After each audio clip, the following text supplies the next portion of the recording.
আসসালামু আলাইকুম প্রিয় দর্শক, কাছে এবং দূরে দেশের যে প্রান্ত থেকেই দেখছেন সবাইকে জানাই মোবারকবাদ। প্রতিদিনের মতোই চলে আসলাম এই মুহূর্তে আজকে হাতে পাওয়া সবচেয়ে গুরুত্বপূর্ণ আবহাওয়ার আপডেট নিয়ে।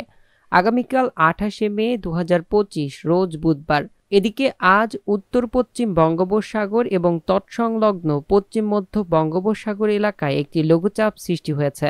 এটি ঘনীভূত হতে পারে এবং নিম্নচাপেও পরিণত হতে পারে, তবে ঘূর্ণিঝড়ে পরিণত হওয়ার সম্ভাবনা খুবই কম। এর প্রভাবে দেশ জুড়ে একটানা 3 থেকে 4 দিন ভারী থেকে অতি ভারী বর্ষণ হতে পারে জানিয়েছেন আবহাওয়া অধিদপ্তর। আজ দেশের সব বিভাগেই বৃষ্টি হবে, তবে বৃষ্টির পরিমাণটা খুবই কম। তো চলুন আমরা বিস্তারিত দেখে নিব আজ রাত ও আগামী 24 থেকে 48 ঘন্টায় বাংলাদেশের ঢাকা বিভাগ থেকে শুরু করে চট্টগ্রাম, সিলেট, ময়মনসিংহ, রংপুর, রাজশাহী ও খুলনা বিভাগ, পশ্চিমবঙ্গ, কলকাতা, ত্রিপুরা রাজ্য, আসাম, মেঘালয়, উত্তরের রাজ্যের আবহাওয়া পরিস্থিতি কোথায় কেমন থাকতে পারে, সেই সাথে নতুন করে সাগরে তৈরি হওয়া নিম্নচাপ এবং পরবর্তী 4 থেকে 5 দিনের আবহাওয়ার পূর্বাভাস জেনে নিব সম্পূর্ণ বিস্তারিত। ভিডিওটি শেষ পর্যন্ত দেখার অনুরোধ রইল। আর হ্যাঁ, এই মুহূর্তে আপনি আমাদের ভিডিওটি কোন জেলা থেকে দেখছেন নিচের কমেন্টে জানান। চলুন শুরু করা যাক আমাদের আজকের আবহাওয়ার খবর। এই মুহূর্তে কৃত্রিম ভূ উপগ্রহ চিত্র পর্যবেক্ষণে দেখা যাচ্ছে উত্তর পশ্চিম বঙ্গোপসাগর এবং তৎসংলগ্ন এলাকায় একটি লঘুচাপ সৃষ্টি হয়েছে। এটি ঘনীভূত হতে পারে, এরই প্রভাবে দেশ জুড়ে বৃষ্টি হবে। তবে এই মুহূর্তেই দেখা যাচ্ছে এরই প্রভাবে মেঘ শুরু হয়ে গেছে দক্ষিণ অঞ্চলে। বিশেষ করে এই মুহূর্তে দেখা যাচ্ছে বরিশাল থেকে শুরু করে ভারতের পশ্চিমবঙ্গের প্রায় প্রত্যেকটি অঞ্চলে এই মুহূর্তে বৃষ্টিবাহী মেঘ উপস্থিত রয়েছে। সেই সাথে চট্টগ্রাম বিভাগেও নতুন নতুন মেঘ তৈরি হচ্ছে। এতে করে দেখা যাচ্ছে দুপুরের পর থেকে দেশের বিভিন্ন এলাকায় বৃষ্টিপাতের সম্ভাবনা রয়েছে। বিশেষ করে খুলনা বিভাগ সহ বরিশাল বিভাগ এবং চট্টগ্রাম বিভাগের অধিকাংশ জায়গায়। এছাড়াও আমরা দেখতে পাচ্ছি অন্যান্য অঞ্চল যেমন সিলেট বিভাগ, ময়মনসিংহ বিভাগ, রংপুর, রাজশাহী ও ঢাকা বিভাগের আকাশ এই মুহূর্তে সম্পূর্ণ পরিষ্কার ও রৌদ্র উজ্জ্বল রয়েছে। সকাল থেকেই এমন পরিষ্কার ও তীব্র রোদ এই সকল বিভাগের আকাশে দেখা যাচ্ছে। সেই সাথে খুলনা বিভাগের উত্তর অঞ্চলে দেখা যাচ্ছে তীব্র রোদ। বিশেষ করে মেহেরপুর, চুয়াডাঙ্গা, শৈলকুপা, ঝিনাইদহ এবং যশোরের আশপাশ, মাগুরার সহ অন্যান্য জায়গায় এই মুহূর্তে রৌদ্র আকাশ। তবে শ্যামনগর, সাতক্ষীরা, খুলনা, বাগেরহাট, মংলা এবং দক্ষিণের যে সকল উপজেলা রয়েছে, জেলা রয়েছে, সকল জায়গায় তীব্র মেঘ বৃষ্টি এই মুহূর্তে লক্ষ্য করা যাচ্ছে। সেই সাথে বরিশাল বিভাগের কলাপাড়া, মাঠবাড়িয়া, পিরোজপুর এই সকল জায়গায় এই মুহূর্তে আকাশে তীব্র মেঘ এবং কিছুটা দমকা বাতাস এবং বৃষ্টি চলমান রয়েছে। সেই সাথে বরিশাল বিভাগে রাতের মধ্যে দেখা যাচ্ছে লালমোহন, এদিকে বরিশাল, গৌরনদী, মাদারীপুরের আশপাশ, ভোলা এই সকল জায়গায় এই মেঘ ছড়িয়ে পড়তে পারে। কেননা এই মেঘের গতিপথ দেখা যাচ্ছে ঢাকা বিভাগ সহ খুলনা বিভাগের উত্তরের জেলাগুলোর দিকে। সেই সাথে ভারতের পশ্চিমবঙ্গে যে মেঘ তৈরি হয়েছে তার গতিপথ দেখা যাচ্ছে বর্ধমান, কটোয়া, দুর্গাপুর, সিউড়ি, নলহাটি এই সকল জায়গায়। এই মুহূর্তে বৃষ্টি চলমান রয়েছে কলকাতা, কটোয়া, আরামবাগ, চন্দননগর, খগরপুর, হলদিয়া, হালদিবাড়ি এ সকল জায়গায়। এছাড়াও বায়ু অ্যানিমেশন থেকে আপনারা দেখতে পাচ্ছেন এই মুহূর্তে উপকূলীয় এলাকা অর্থাৎ চট্টগ্রাম বিভাগের কক্সবাজার থেকে শুরু করে টেকনাফ এবং প্রায় সকল এলাকায় এই মুহূর্তে দমকা ঝড়ো হাওয়া এবং বাতাস চলছে। তাছাড়া উপগ্রহ চিত্রে দেখা যাচ্ছে টেকনাফ, এদিকে চাকুরিয়া, কক্সবাজার, রোয়াংছড়ি, রাজস্থলী, বিলাইছড়ি, রাঙামাটি এ সকল জায়গায় তীব্র শক্তিশালী কালবৈশাখীর মেঘ এবং বজ্রবাহী মেঘ তৈরি হয়েছে। এতে করে এই সকল অঞ্চলে তীব্র বৃষ্টির আশঙ্কা করা যাচ্ছে। সেই সাথে খাগড়াছড়ি, এদিকে ফটিকছড়ি, সেমবাগ এই সকল জায়গায়ও মেঘ বৃষ্টি ছড়িয়ে পড়তে পারে আজ রাতের মধ্যে। আজ 27 তারিখ থেকে শুরু করে দেখা যাচ্ছে 28 তারিখ দুপুর 12টা পর্যন্ত রংপুর, ময়মনসিংহ, সিলেট, ঢাকা, রাজশাহী এবং খুলনা বিভাগের উত্তরের অঞ্চলের জেলাগুলো আকাশ পরিষ্কার থাকতে পারে। তবে রাতের মধ্যে বিক্ষিপ্তভাবে এই সকল অঞ্চলে মেঘ তৈরি হলে বৃষ্টির সম্ভাবনা রয়েছে।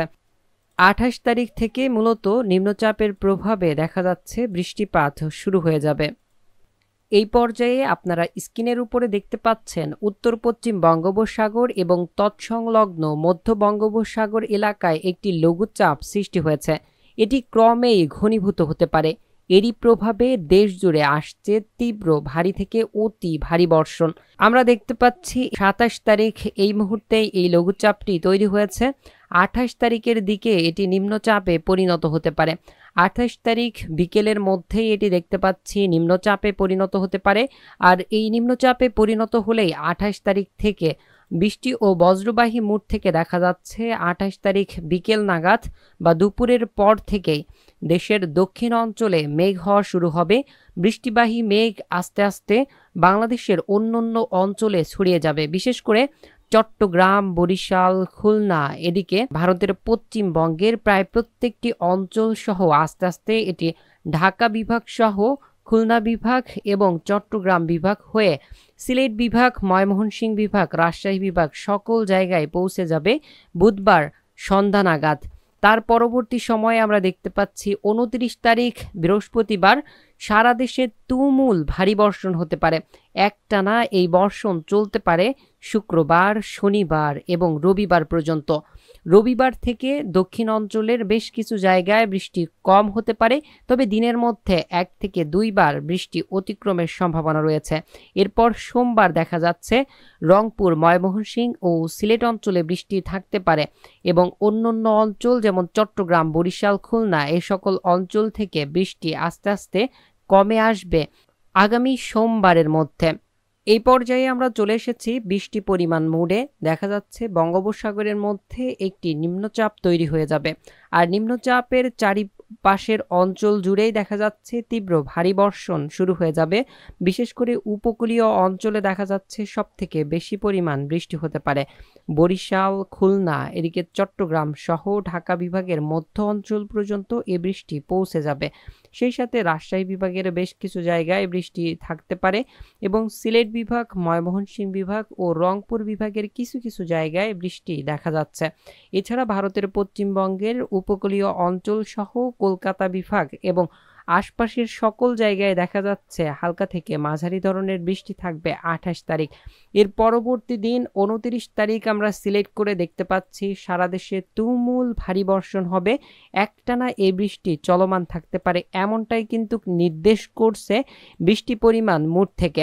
এছাড়াও উপকূলীয় অঞ্চল সহ সাগরের দিকে দমকা ঝড়ো হাওয়া এবং বাতাস বইতে থাকবে। সেই সাথে থেমে থেমে বৃষ্টি চলমান থাকবে প্রায় সারাদিনই। এরপরে শুক্রবার আমরা দেখতে পাচ্ছি ভারী বর্ষণের পরিমাণটা আরও বেড়ে যাবে।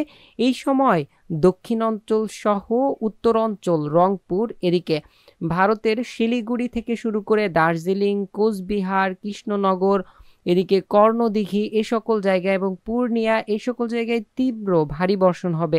সেই সাথে মেঘালয় রাজ্য এবং ত্রিপুরা রাজ্যেও আমরা দেখতে পাচ্ছি প্রচণ্ড পরিমাণের বৃষ্টি হতে পারে। সেই সাথে ভারতের পশ্চিমবঙ্গ, কলকাতা সহ আশপাশের সকল অঞ্চলগুলোতে দেখা যাচ্ছে তীব্র বর্ষণের সম্ভাবনা রয়েছে। এর পরের দিন আমরা দেখতে পাচ্ছি ৩১ তারিখ ভারী বর্ষণ হবে প্রায় সারা দেশে, তবে সব থেকে ভারী বর্ষণ দার্জিলিং, শিলিগুড়ি, কোচবিহার, পঞ্চগড় এদিকে রংপুর, মেঘালয় রাজ্য সহ বাংলাদেশের প্রায় সকল জেলাতেই বৃষ্টি থাকবে। তো এই ছিল মোটামুটি ৩১ তারিখ পর্যন্ত আবহাওয়ার খবর। আসসালামু আলাইকুম, জাযাকাল্লাহু খায়রান।